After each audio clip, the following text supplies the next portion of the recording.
فاعوذ باللہ من الشیطان الرجیم بسم اللہ الرحمن الرحیم۔ رمضان المبارک کا بابرکت مہینہ یہ اپنے اختتام پر ہے، اور ہمارے بڑوں کا عمل کچھ یوں تھا کہ وہ اس رمضان المبارک کے مہینے کو ہر ایک لمحہ قیمتی بنانے کے بعد، اللہ کی عبادت کرنے کے بعد، رمضان المبارک کے گزر جانے کے 6 ماہ تک اللہ رب کائنات سے اس کی قبولیت کی دعاؤں کو مانگا کرتے تھے، اور یہ 6 ماہ گزرنے کے بعد اللہ رب کائنات سے پھر رمضان المبارک کا مہینہ اپنی زندگیوں میں آنے کو اللہ سے مانگتے تھے۔ میں نے اور آپ نے عمل کر لینے کے بعد اس عمل کے اوپر پہرا دینا ہوتا ہے، اس عمل کو ہم نے قبر کے اندر لے کے جانا ہے، اور ان اعمال کو لے کر ہم نے اللہ کے سامنے پیش ہونا ہے۔ ہم علماء سے سنتے ہیں نا کہ قبر کے اندر انسان کے عمل کے سوا کچھ نہیں ہوگا، اس کا قرآن پڑھنا ہوگا، اس کا نماز پڑھنا ہوگا، اس کا روزہ رکھنا ہوگا، اس کا زکوٰۃ ادا کرنا ہوگا، اس کا صدقہ دینا ہوگا۔ تو یہ اعمال لے کر ہم نے قبر میں جانا ہے، اور ان کی اعمال کی میں نے اور آپ نے حفاظت کرنی کہ جی یہ اعمال کر لینے کے بعد ہم ان اعمال کی حفاظت کریں اور انہیں قبر میں لے جائیں، اور قبر سے لے کر اللہ کے سامنے پیش ہوں، اور وہاں بھی اس کی حفاظت کرنی ہے کہ کوئی حق لینے والا آئے نہیں۔ تو رمضان میں نماز کی بھی پابندی ہوتی ہے، قرآن کریم کے پڑھنے کی بھی پابندی ہوتی ہے، تو ان اعمال کو ہم سارا سال جاری رکھیں۔ جو افطار کا وقت جو اللہ کو محبوب ہوتا ہے نا میرے بھائی، کہ اس وقت اللہ دعاؤں کو قبول کرتے ہیں، تو اس وقت پر اگر ہم ایک نظر ڈالیں کہ وہ وقت قبولیت کا ہے اور اللہ دعا کو رد نہیں کرتے، تو اس وقت مسلمان کی کیفیت کیا ہوتی ہے؟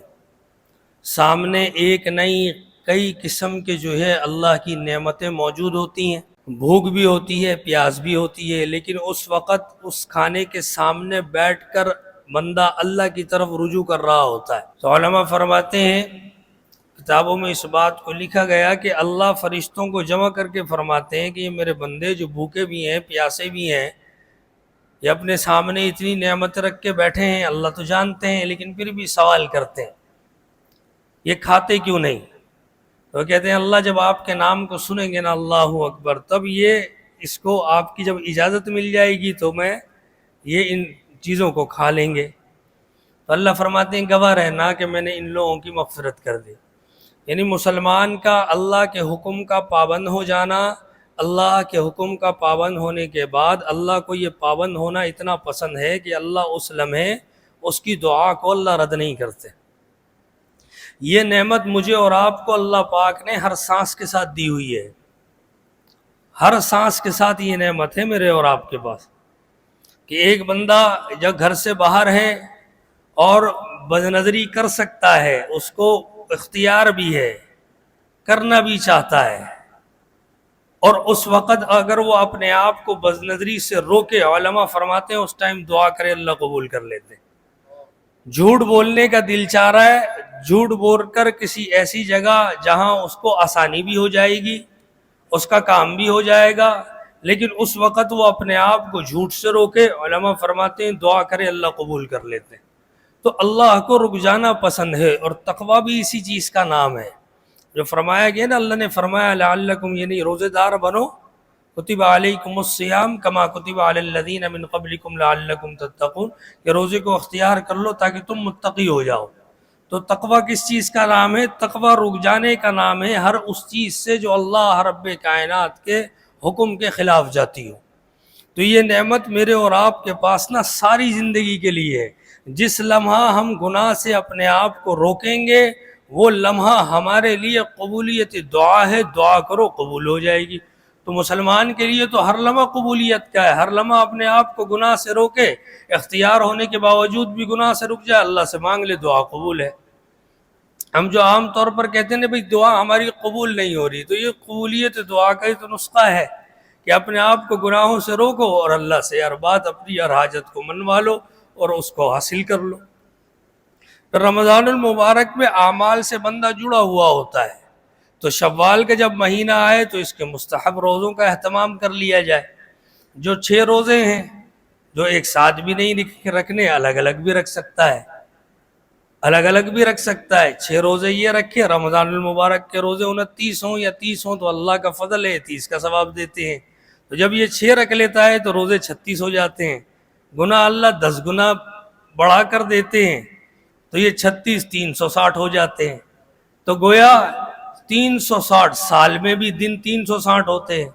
تو 360 دن اگر یہ رمضان المبارک سے شوال کے یہ روزے رکھے تو یہ 360 روزے بن جائیں گے اس کا ثواب۔ تو اگر ہر زندگی کا رمضان گزارنے کے بعد ان 6 روزوں کو رکھ لیا جائے تو ساری کی ساری زندگی مسلمان کی روزے دار کی طرح ہو جائے گی۔ ہاں، عید کے دن روزہ نہ رکھے، عید کے دن روزہ نہ رکھے، اور ان روزوں کو رمضان کے روزوں کے بعد ضروری نہ سمجھے، تب مکروہ ہے یہ روزے۔ ہاں ویسے رمضان المبارک کے بعد اور رمضان کے روزوں کو پورا کرنے کے بعد یہ روزے رکھے۔ کسی کے کسی عذر کی وجہ سے، بیماری کی وجہ سے، کسی تکلیف کی وجہ سے، صبر کی وجہ سے اگر رمضان کے روزے رہ جاتے ہیں تو پہلے ان روزوں کے قضا کو پورا کرے، اس کے بعد یہ شوال کے 6 روزے رکھے۔ یہ نہیں ہو سکتا کہ روزے کچھ چھوٹ گئے ہیں اور شوال کے روزے رکھ لے، بھئی وہ روزے بھی پورے ہو جائیں گے اور ان 6 روزوں کا بھی جو ہے وہ ثواب مل جائے گا، تو ایسا نہیں۔ پہلے رمضان کے روزوں کی قضا کو پورا کر لے، اس کے بعد شوال کے یہ روزے رکھ لے۔ رکھ لیتا ہے تو ثواب مل جائے گا، اگر نہیں رکھتا تو اس کے نہ رکھنے کا کوئی گناہ اس پر نہیں ہے۔ تو بندہ اعمال سے جڑا ہوا ہوتا ہے تو کوشش کرے کہ رمضان المبارک کا مہینہ روزوں سے گزرا ہے تو عادت بھی بنی بھی ہوتی ہے تو شوالوں کے روزے کو بھی رکھ لیا جائے۔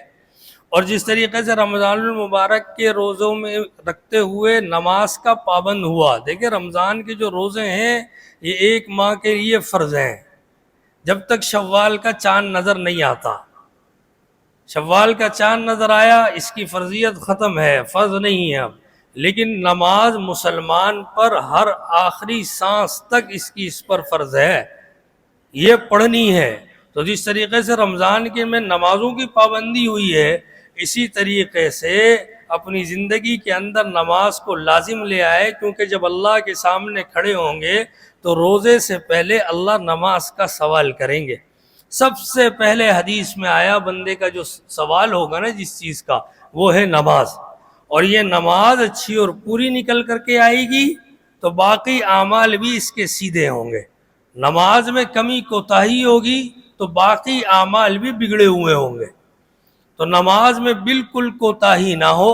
نماز کی پابندی ہو، اور نماز کی پابندی جب ہو جائے گی تو انشاءاللہ نماز مسلمان کو باقی تمام برے کاموں سے روک دیتی ہے۔